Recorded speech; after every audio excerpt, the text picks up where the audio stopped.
Hello everyone, সবাই কেমন আছো? আশা করব সবাই খুব ভালো আছো। শুভ সকাল। তো যে যেখান থেকে আমার এই ভিডিওটি দেখছো প্রত্যেককে অসংখ্য অসংখ্য ধন্যবাদ জানিয়ে আমি আমার ভিডিওটি শুরু করছি। চলো, আমি তো তোমাদের সঙ্গে আমার ডেইলি লাইফ শেয়ার করি, আমি কি করি প্রতিদিন, কি করি না সবই তোমাদের সঙ্গে শেয়ার করি। তো চলো, ঘুম থেকে উঠে ঘরগুলো ঝাড় দিয়ে চলে এসেছি প্রতিদিনের মতন উঠোন ঝাড় দিতে। আমরা তো ঘরের বউ, এই কাজগুলো তো আমরা করতে বাধ্য। আমাদের এই কাজগুলো তো অন্য কেউ করে দেবে না, আমাদেরকেই করতে হবে। তো আমি মনে করি দেরি না করে ঝটপট করে কাজগুলো করে নিয়ে বসে থাকো, যেহেতু আমাদের কাজ আমাদেরকেই করতে হবে, অন্য কেউ করে দেবে না। তো আমি সকালবেলা একের পর এক পর সংসারের কাজগুলো সুন্দরভাবে করে যাই। তো দেখো, সকালে তো একটা মেয়ে মানুষ মানে আমরা যেই ঘরের বউ, আমাদের অনেক আশেপাশে কাজ থাকে। তো সেইগুলো একের পর এক করতেই থাকি, কাজ যেন আর শেষ হয় না। তো আমি উঠোন ঝাড় দিয়ে চলে এসেছি সামনেরটা মুছতে। তো যেহেতু সামনেরটা মুছতেই হয় সকালবেলা, সারা রাত থাকে, কুকুর বিড়াল উঠে বসে, তো ধুয়েও দিই, রোজ সকালবেলা সামনেটা ধুয়েও দিই। কি বলো তো, যেহেতু কুকুর বিড়াল সব কিছু বসে আর এখানে আমরা একটু বসি, রোদে বসি, ধুয়ে দিলে কিন্তু বেশ মনে একটা শান্তি লাগে, ভালো লাগে। যার জন্য আমি প্রতিদিন উঠোন মানে কি সামনেরটা আমি ধুয়ে দিই, সামনে যে স্ল্যাবগুলো আছে বসার, তারপরে ওই উঠোনটাও একটু, সামনের উঠোনটাও ধুয়ে দিই, পুরো উঠোনটা ধোয়া হয় না। তো দেখো, তারপরে চলে এলাম আমার যেই বাইরে একটা কাঠের রান্নাঘর আছে, ওইখানটা আমি রান্না করি, শীতকালটা বেশ রান্না করতে দারুণ মজা। তো এইখানটা আমি চলে এলাম পরিষ্কার করতে। তো দেখো, প্রথমে উনুনের ছাইটাকে ফেলে নেব। আর এই উনুনের ছাই কিন্তু আমি ফেলে দিই না, জানো তো। আমার একটা কচুর বাগান আছে, যেখানে আমি মানকচু লাগিয়েছি। এই ছাইগুলো নিয়ে আমি কচু গাছের গোড়ায় দিই, তাতে নাকি কচুগুলো ভালো হয় শুনেছি, যার জন্য আমি এই ছাই ফেলে দিই না। তো ছাইগুলো নিয়ে চলে গেলাম কচু গাছের গোড়ায় দিতে। তো তোমাদেরকে একদিন দেখাবো আমি সেই কোথায় আমার কচু বাগান রয়েছে। কচু গাছগুলো কিন্তু আমি যত্ন করি, ঠিক আছে। তো তারপরে ঘরটা ঝাড় দিয়ে নিলাম এবং ঘরের চারিপাশগুলো একটু সুন্দরভাবে ঝাড় দিয়ে নিলাম, যেহেতু বাগানের মধ্যে পাতা পড়ে, নোংরা হয়, তো তার জন্য একটু ভালোভাবে পরিষ্কার করে ঝাড় দিয়ে নিলাম। এবার আমি একটু লেপে নেব। তো মাটি আর জল নিয়ে চলে এসেছি উনুনটা লেপে নিতে। আর জানো তো, বাসি উনুন কিন্তু না লেপে কখনো রান্না করতে নেই। তো আমাদের মধ্যে তো এই নিয়ম আছে, আমরা করি না, আমাদের মনে শান্তি লাগে না। হাজার শরীর খারাপ বা হাজার তাড়াহুড়ো থাকলেও আমরা লেপে পুছে নিয়ে তারপরেই রান্না বসাবো, এটা আমাদের মধ্যে নিয়ম। এটা সবার মধ্যেই আশা করি এই একই নিয়ম। তো দেখো, উনুনে আমি একটু মাটি লাগিয়ে নিচ্ছি, যেহেতু নতুন উনুন, রোজকার একটু ফেটে যায়, তো রোজ যদি একটু একটু করে মাটি লাগানো হয় তাহলে আস্তে আস্তে ঠিক হয়ে যাবে। তো আমি একটু মাটি লাগিয়ে নিচ্ছি, তারপরে যেই নেতাটা আছে, নেতাটা দিয়ে ভালো করে লেপে নেব। দেখো, আমি কিন্তু আমাদের চলতি ভাষায় কথা বলতে ভালোবাসি, তাই আমরা যেটাই বলি সেটাই আমি এখানেই ভিডিওতেও আমি সেই ভাষায় কথা বলি। তো তোমরা কিন্তু কেউ কিছু মনে করবে না, ঠিক আছে। এই যেমন ধরো আমি নেতা বললাম, আমরা কিন্তু নেতাই বলি, তার জন্য আমি আগের থেকে বলে নিলাম, ঠিক আছে। তো চলো, আমি ঘরটাকে ভালোভাবে একটু লেপে নিই। দেখো, লেপে টেপে নিলে না মাটির ঘরগুলো দেখতে কি দারুণ লাগে, জানো তো, আমার তো বেশ ভালো লাগে। তো আজকে আমি মনে হয় আমার আজকে তাড়াহুড়ো আছে, যেহেতু আমার আজকে এক জায়গায় বেরোতে হবে। তোমরা সঙ্গে থাকো আর পুরো ভিডিওটা দেখতে থাকো, আমি কোথায় যাচ্ছি, তাহলে আমার জানতে পারবে যে আমি কোথায় আজকে যাব। তো দেখো, আমার ঘরের ভেতরটা তো হয়ে গেছে, এবার যে ডোয়াগুলো আছে, ডোয়াগুলোও কিন্তু আমি রেগুলার লেপে নিই। তাহলে কি হয়, ভালো মানে দেখতে ভালো লাগে আর ভালোও থাকে। যেহেতু বাগানের মধ্যে ঘর, এমনি তো মাটির ডোয়া, এবার পিঁপড়ে মাটি তোলে, অনেক মানে কি বলতো, ফেটে ফেটে যায়, আর লেপে পুছে রাখলে বেশ কিন্তু ভালো থাকে আর দেখতেও কিন্তু দারুণ লাগে। তো দেখো, আমি বাইরের কাজগুলো করে তারপরে চলে এলাম ঘরগুলো মুছতে। দেখো, আজকে না বিছানা তোলা হয়নি, আর বাসি কাপড় পরে যেহেতু বাইরে বেরিয়ে গেছি, বাইরের কাজ করে ফেলেছি, তো আমি এখন আর বিছানায় উঠবো না, আমি একেবারে ফ্রেশ হয়ে বাসি ড্রেস চেঞ্জ করে তারপরে বিছানায় উঠবো। মানে আমার ঘরের বিছানা তোলা আছে, আমার ছেলের ঘরের বিছানাটাই শুধু তোলা হয়নি। ও যেহেতু ঘুমাচ্ছিল আর আমি বাইরে চলে গেছিলাম, যার জন্য তোলা হয়নি। তো দেখো এবার আমি আমার ঘরটা ভালো করে মুছে নিচ্ছি।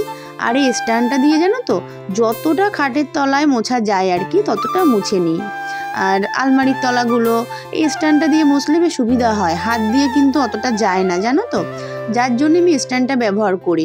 এই দেখো স্ট্যান্ডটা দিয়ে সমস্ত কিছুর যে নিচটা মানে তলাটা বেশ ভালো করে মুছে আনা যায়। যেমন আলমারি বলো, এই যে জুতোর একটা বলো, তারপরে এখানে বাসন রাখার একটা আমার কি বলে বাক্স আছে, সেইটার তলাগুলো সবগুলো বেশ সুন্দর করে মোছা যায়। তো দেখো আমার কলপারে কতগুলো বাসন রয়েছে দেখেছো। তো এই বাসনগুলো আমাকে মেজে নিতে হবে ঝটপট করে। তো প্রথমে এঁটোগুলোকে আমি ধুয়ে আমার একটা ডাস্টবিন বালতি আছে, সেই বালতির মধ্যে ফেলে নিয়েছি। ভালো করে এঁটো না পরিষ্কার করলে না সেই বাসন মাজতে ইচ্ছা করে না। দেখো আমি এঁটোগুলো পরিষ্কার করে নিয়েছি, এবং এখন কি হয় বলো তো, এঁটোগুলো পরিষ্কার করা থাকলে না ঝটপট করে মাজতে কিন্তু বেশ ভালো লাগে। তাই আমি কি করি, আগে আমি ভালো করে থালাগুলোকে এঁটোগুলো ধুয়ে ফেলি, তারপরে মাজি। আর আজ যেহেতু শনিবার, আমাকে তো সব গ্যাসের বাটি ফাটি সব মুছতে হবে, সব মাজতে হবে। তো তার জন্য দেখো আমি সব এক গাদা বাসন বেরিয়েছে। তো বাসনগুলো তো মাজা হয়ে গেছে, এবার আমি ধুয়ে নিচ্ছি। আর দেখতে পাচ্ছ কতগুলো বাসন মাজতে হয় এই ঠান্ডার মধ্যে। তোমরা বুঝতে পারছো কতটা কষ্ট হয় এই ঠান্ডার মধ্যে সকালবেলা বাসন মাজতে। আমাকে কিন্তু অনেকটা কষ্ট করে কাজ করতে হয়। কি বলো তো, যেহেতু সংসার আমার আর কাজ করতেও আমি ভালোবাসি, আমার কিন্তু এতে অসুবিধা হয় না, মানিয়ে নিয়েছি সব কিছু, ঠিক আছে। আর অভ্যাস হয়ে গেছে। হ্যাঁ, সংসারে কাজ করতে করতে না আমাদেরকে এগুলো অভ্যাস হয়ে যায়। তো আমার অভ্যাস হয়ে গেছে, কোনো অসুবিধা হয় না। তো চলো বাসনগুলো মেজে রান্নাঘরে যাব, রান্নাঘর পরিষ্কার করতে হবে। তো বাসনগুলো ভালোভাবে ধুয়ে নিচ্ছি, ধুয়ে নিয়ে তারপরে যাব। যেহেতু অনেকটা বাসন, আমার অনেকটাই টাইম লেগে গেছিলো আজকের বাসনগুলো মাজতে এবং ধুতে। আর আজকে দেখো ট্যাপে জল দেয়নি, ট্যাপে জল দিলে কিন্তু অতটা কষ্ট হয় না আমার। তো বাসনগুলো ধুয়ে নিয়ে চলে এসেছি। এবার দেখো টেবিলটা মুছে নেব। টেবিলটা রোজই মোছা হয় এটাও না, কিন্তু তাও প্রতিদিন সকালবেলা মুছে নিই। মুছে বাসনগুলো রেখে দিয়েছি। আর এইদিকে দেখো আমার গ্যাসটার কি অবস্থা, কালকে রাত হয়ে গেছিলো বলে আমি আর গ্যাসটা পরিষ্কার করিনি। তো রাতে গ্যাস পরিষ্কার করা থাকলেও কিন্তু সকালবেলা আমি আবারও মুছি, যেহেতু বাসি জিনিসটা থাকে, যার জন্য একটু নিয়মের কাজ আমি সকালবেলা করে নিই। তোমরা হয়তো অনেকে ভাবতে পারো যে কি ব্যাপার, আমি রাতে মুছে রাখি, তাহলে আমি আবার দিনের কেন মুছবো। যার জন্য আমি রাতে মুছে রাখলেও দিনের বেলা আবারও আমি একবার মুছে নিই, যেহেতু বাসি ব্যাপারটা থাকে তো ওই জন্য মুছে নিই। তো দেখো ভালোভাবে গ্যাসের তলাগুলো সুন্দর করে গ্যাস উঁচু করে নিয়ে প্রথমে একটা শুকনো ন্যাকড়া দিয়ে, বা শুকনো নয় ভিজে ন্যাকড়া দিয়ে মুছে নিয়ে এসেছি। তারপরে একটুর ভেতরে আমি হ্যান্ড ওয়াশ কিংবা শ্যাম্পু দিয়ে তারপরে আবার ন্যাকড়াটাকে ধুয়ে এনে তারপরে আবার মুছি। দুবার করেই মুছি, ঠিক আছে, একবারে আমার গ্যাস মোছা হয় না, দুবার করেই আমি গ্যাসটা মুছি। তো দেখো এবার নেতাটাকে ধুয়ে আনবো আর একটু হ্যান্ড ওয়াশ দিয়ে নেবো, দিয়ে তারপরে যে আবার দ্বিতীয়বার ভালো করে মুছে নিচ্ছি। তো এইভাবেই আমি সকালবেলা আমার বাসি কাজগুলো করতে থাকি। আর বাসি কাজ করতে করতে না শীতের বেলা তো যেহেতু লেট করেই উঠি, অনেকটা দেরি হয়ে যায় জানো তো, প্রায় 8টা সাড়ে 8টা বেজে যায় আমার বাসি কাজ করতে করতে। যেহেতু উঠি দেরি করে 7টা বেজে যায়, 7টা সাড়ে 7টা বেজে যায়, আর অনেক কাজ, তাই না, তবুও একটু ঝটপট করে করি বলে অসুবিধা হয় না। তো দেখো বাসি কাজবাজ সব হয়ে গেছে। আর এইদিকে দেখো আমি বাসি নাইটিটা চেঞ্জ করে চলে এসেছি। এবার আমি ভাত বসাবো। যেহেতু আজকে শনিবার, আমি সকালবেলা বেশি কিছু করব না, শুধু আলু সেদ্ধ ভাত দেবো, ছেলে খেয়ে স্কুলে যাবে আর আমরাও সকালবেলা সেদ্ধ ভাতটা খেয়ে নেব। আর শীতের সকালে কিন্তু সেদ্ধ ভাত খেতে সত্যিই খুব ভালো লাগে, ঘি দিয়ে বলো কিংবা একটু শুকনো লঙ্কা দিয়ে খেতে কিন্তু খুব ভালো লাগে আলু সেদ্ধ ভাত। তো আমি আলু সেদ্ধই আজকে বসাবো, যার জন্য এখানে দেখো আমি হাঁড়ির ভেতরে একবারে চালটা নিয়ে এসেছি। আর এর ভেতরে আমি আলু কেটে ভালো করে একটু ধুতে হবে, জাস্ট ভালো করে ধুয়ে নেব। এখন আর সময় নেই, দেরি হয়ে গেছে। ছেলে আবার পড়তে গেছে, ও পড়ার থেকে চলে আসবে, খেয়ে স্কুলে যাবে। তো তাড়াতাড়ি করেই করছি একটু। তো ওকে খাইয়ে দাইয়ে স্কুলে পাঠিয়ে তারপরে আমরাও একটু যাব বাজারে, ওর বাবা আসবে, দুজনে খেয়ে দিয়ে বেরিয়ে যাব। তো চলো আমি ভাতটা বসিয়ে দিই। আর দেখো এখন নতুন আলু তো একটু বালি থাকে, যার জন্য ভালোভাবে একটু পরিষ্কার করে নিতে হয় আর ধুতে একটু টাইম লাগে। তো আমি একবারে চালের মধ্যে দিয়ে দিচ্ছি, আমার একটু বেশি করে ধুতে হবে, এখন আর সময় নেই, যার জন্য আমি একবারে চালের মধ্যেই নিয়ে যাচ্ছি আলুগুলোকে কেটে। তো চলো ধুয়ে নিয়ে আসি এবার চালটাকে ভালোভাবে। তো চালটা ভালোভাবে ধুয়ে নিয়ে চলে এলাম, এবার ভাত বসিয়ে দেব। ভাত বসিয়ে দিয়েছি। তো আমার তো ছেলেকে খাইয়ে দাইয়ে স্কুলে পাঠিয়ে দিয়ে এবার দেখো আমরা দুজনে খেয়ে দিয়ে এই যে বেরিয়ে গেছি। তো ও আমাকে বাজারে নামিয়ে দিয়ে দোকানে চলে গেছে। আমি পিনের খাতা নেব না, আমি সুতোর খাতা নেব। হ্যাঁ মোটাই নেব।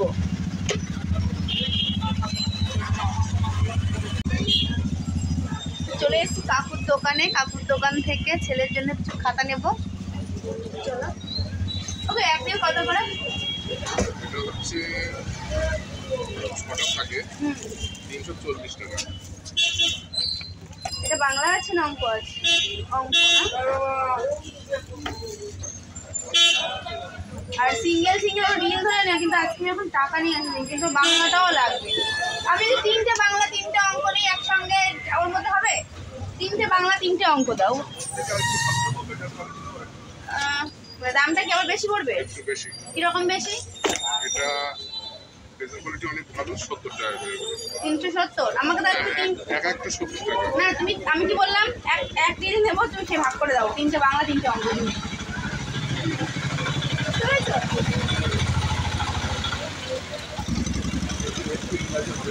আমার ইংরেজি নয়, অঙ্ক বাংলা। অঙ্ক বাংলা। হ্যাঁ 3টে অঙ্ক 3টে বাংলা।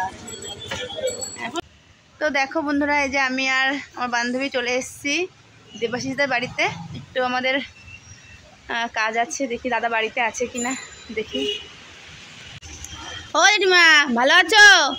দাদা কই?